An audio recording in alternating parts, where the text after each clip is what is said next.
ಆತ್ಮೀಯ H16 news ಅರ್ಥಾತ್ ಹೇ ಸೀತಾರಾಮ್ ನ್ಯೂಸದ ವೀಕ್ಷಕರೇ, ನಾನು ನಿಮ್ಮವ ಎಂ ಆಯುಧ ಮಲ್ಲಪ್ಪ ಜೊತೆ ಅವರು. ತಾವು ಈಗ ಸುದ್ದಿಗಳ ಲೋಕಕ್ಕೆ ಎಂಟ್ರಿ ಹೊಡಿತಾ ಇದ್ದೀರಿ. ಈ ಸುದ್ದಿಗಳನ್ನು ಪ್ರತಿಯೊಂದು ನೋಡೋ ಜೊತೆಗೆ ನಿಮ್ಮ ಅಭಿಪ್ರಾಯಗಳನ್ನು ಹಂಚ್ತಾ ಇರ್ರಿ. ಯಾಕಂದರೆ ಈ ಸುದ್ದಿಗಳು ನಿಮಗಾಗಿ, ನಿಮ್ಮ ಬದುಕಿಗಾಗಿ, ನಿಮ್ಮ ವೈಚಾರಿಕೆಗಾಗಿ, ನಿಮ್ಮ ತಿಳುವಳಿಕೆಗಾಗಿ ನಿಮಗೂ ಗೊತ್ತು. ಜೊತೆಗೆ ನಮಗೂ ನಿಮ್ಮೊಂದಿಗೆ ಇದೊಂದು ಮಾತಾಡುವಂಥ ಜೊತೆಗೆ ಸುದ್ದಿಗಳನ್ನು ಬಿಡುವಂಥ ಕೆಲಸ. ಈ ಕೆಲಸದಲ್ಲಿ ನಾವು ನಿಮ್ಮೊಂದಿಗಿದ್ದೀವಿ ಅಂತ ಹೇಳ್ತಾ ನೋಡ್ತಾ ಇರಿ ಸುದ್ದಿಗಳನ್ನು. ನಾಡೋಜ ಡಾಕ್ಟರ್ ಕಯ್ಯಾರ ಕಿಞ್ಞಣ್ಣೆರೆಯವರು ನಾನು ಅವರ ಬದುಕಿರುವಾಗ ಸುಮಾರು 15 ವರ್ಷಗಳ ಕಾಲ ಬದಿಯಡಕ ಕವಿತಾ ಕುಟೀರ ಅಲ್ಲಿಗೆ ಭೇಟಿ ಮಾಡಿದ್ದೇನೆ. ಅವರಿಗಿದ್ದಂಥ ಕನ್ನಡದ ಕಾಳಜಿ, ಅಭಿಮಾನ ನಿಜಕ್ಕೂ ಮೆಚ್ಚತಕ್ಕಂಥದ್ದು. ಆಗಲೇ ಅವರು ಬೆಂಕಿ ಬಿದ್ದಿದೆ ಬನ್ನಿ ಬನ್ನಿ ಅಂಥೇಳಿ ಆಗಲೇ ಅವರು ಕನ್ನಡದ ಬಗ್ಗೆ ಭಾಳ ಅಪಾರವಾದಂಥ ಗಂಭೀರವಾದಂಥ ಚಿಂತೆ ಇಟ್ಕೊಂಡಂಥವರು. ಕಾಸರಗೋಡಿನಲ್ಲಿ ಭಾಳ ಉದ್ದೇಶಪೂರ್ವಕವಾಗಿ ಕಾಸರಗೋಡನ್ನು ಮಲಯಾಳಿ ಮಾಡ್ತಾ ಇದ್ದಾರೆ. ಇಡೀ ಕಾಸರಗೋಡು ಕನ್ನಡ ಸಂಸ್ಕೃತಿ ನಾಶ ಆಗ್ತಾ ಇದೆ. ಕನ್ನಡ ಶಾಲೆಗಳನ್ನು ಮುಚ್ತಾ ಇದ್ದಾರೆ. ಕನ್ನಡ ಶಾಲೆಗಳಲ್ಲಿ ಮಲಯಾಳಿ ಉಪಾಧ್ಯಾಯರುಗಳನ್ನು ನೇಮಿಸ್ತಾ ಇದ್ದಾರೆ. ಕಡ್ಡಾಯ ಮಲಯಾಳಿಯನ್ನು ಮಾಡಿದ್ದಾರೆ. ಕಾಸರಗೋಡಿನಲ್ಲಿ ಕಡ್ಡಾಯವಾಗಿ ಮಾಡಿದ್ದಾರೆ. ಇವರು ಕನ್ನಡಿಗರು ಕಲಿಬೇಕು ಅನ್ನೋ ರೀತಿಯಲ್ಲಿ ಮಾಡಿದ್ದಾರೆ. ಮಹಾಜನ್ ವರದಿ ಪ್ರಕಾರ ಕಾಸರಗೋಡು ಕರ್ನಾಟಕಕ್ಕೆ ಸೇರಿದೆ. ವರದಿಯಲ್ಲಿ ಸೊಲ್ಲಾಪುರ ಸೇರಿದೆ, ಅಕ್ಕಲಕೋಟೆ ಸೇರಿದೆ, ಜತ್ತ ಸೇರಿದೆ. ಈ ಥರ ನಮಗೆ ಅನುಕೂಲವಿದ್ದರೂ ಅವರು ಸುಪ್ರೀಂ ಕೋರ್ಟ್ನಲ್ಲಿ ಕೇಸು ನಡೀತಾ ಇದೆ. ನಾವು ಮುಂದಿನ ತಿಂಗಳು 2ನೇ ವಾರ ಬೆಂಗಳೂರು ಕರ್ನಾಟಕದ ರಾಜಧಾನಿಯಲ್ಲಿ ಕಾಸರಗೋಡು ಸಮ್ಮೇಳನವನ್ನು ಭಾರಿ ರಾಜ್ಯ ಮಟ್ಟದಲ್ಲಿ ಮಾಡಬೇಕು ಅಂತ ಮಾಡಿದ್ದೇವೆ.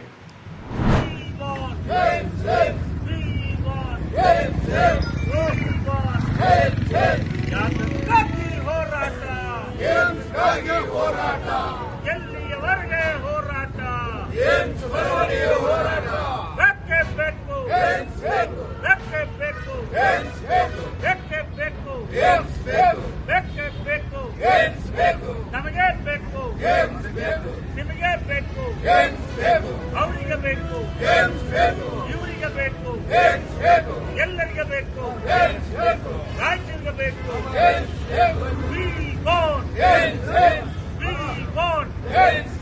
ಹಿಂದುಳಿದ ಜಿಲ್ಲೆ ರಾಜ್ಯಕ್ಕೆ ಸಾರಿಗೆ ಸಂಸ್ಥೆಯನ್ನು ಕೊಡಲೇಬೇಕು.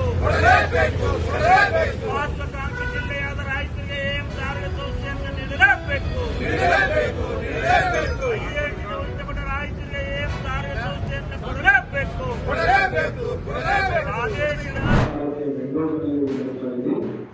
ಅಸಂಘಟಿತ ಗುತ್ತಿಗೆ ಮತ್ತು ಸ್ಕೀಮ್ ಹಾಗೂ ಕೃಷಿ ಕಾರ್ಮಿಕರ ಸಂಯುಕ್ತ ಚಳವಳಿಯ ಭಾಗವಾಗಿ ಎಲ್ಲ ಕಾರ್ಮಿಕರ ಹಕ್ಕುಗಳಿಗಾಗಿ ಇದೇ 26ರಂದು ದೊಡ್ಡ ಮಟ್ಟದ ಚಳವಳಿಯನ್ನ ಮಾಡ್ತಾರೆ.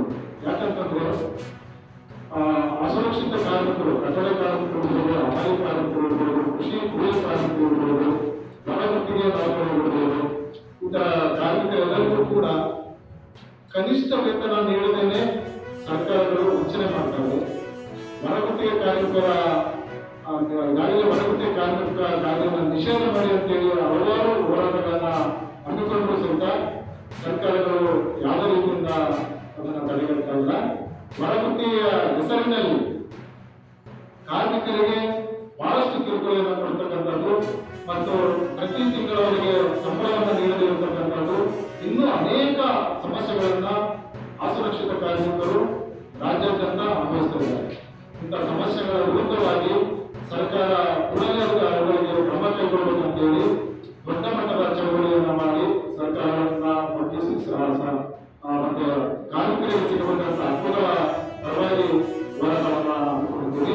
ಅದಕ್ಕಾಗಿ ಇಡೀ ಜಿಲ್ಲಾದ್ಯಂತ ಇರ್ತಕ್ಕಂಥ ಕಾರ್ಮಿಕರು ಈ ಒಂದು ಚಳವಳಿಗೆ ಅಸಂಖ್ಯಾತ ಸಂಖ್ಯೆಯ ಅಂಗನವಾಡಿ ಕಾರ್ಮಿಕರು ಬೆಂಗಳೂರಿಗೆ ಬಂದು ಈ ಒಂದು ಹೋರಾಟವನ್ನು ಯಶಸ್ವಿಗೊಳಿಸಬೇಕೆಂದು ಈ ಪತ್ರಿಕೆ ಮೂಲಕ ನಮ್ಮೆಲ್ಲರಿಗೂ ತಿಳಿಸಿಕೊಡ್ತಾ ಇದ್ದೀವಿ. ಕಾರ್ಯನಿರ್ವಹಿಸಬೇಕಾದಂತಹ ಅನಿವಾರ್ಯ ಪರಿಸ್ಥಿತಿ ಇದು ಒಂದು ಕಡೆ. ಇನ್ನೊಂದು ಕಡೆ ಗ್ರಾಮ ಪಂಚಾಯತ್ಗಳಲ್ಲಿ ಇತ್ತೀಚೆಗೆ ನಿವೃತ್ತಿ ಆಗ್ತಾ ಇದ್ದಾರೆ, ಅಕಾಲಿಕ ಮರಣ ಆಗ್ತಿದ್ದಾರೆ. ಅವರ ಕುಟುಂಬಕ್ಕೆ ಯಾವುದೇ ಪರಿಹಾರ ಇಲ್ಲ.